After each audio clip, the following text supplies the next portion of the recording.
Il-kundanna fir-rapport tal-Kummissarju tal-Standards kienet waħda ċara. Clayton Bartolo u Clint Camilleri kisru l-etika u l-standards fil-ħajja pubblika, iżda l-Prim Ministru dan ma jfisser xejn, tant li qed jibqa' jinsisti li jżommhom miegħu fil-Kabinett. Għar-rigward iż-żamma tal-kariga ministerjali ta' Clayton Bartolo u ta' Clint Camilleri diġà għadċinija d-deċiżjoni tiegħi fil-kuntest kollu ta' ċirkostanzi partikolari.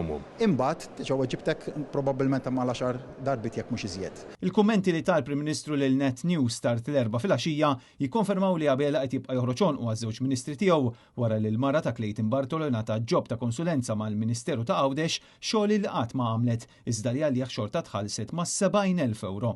Intant fl-aħħar sigħat il-Federazzjoni tal-Professjonisti kkundannat id-diskors tal-Ministru Clayton Bartolo meta stqarr illi id-degrees u d-diplomas mhux kollox, tant illi ddeskrivuh bħala diskors irresponsabbli.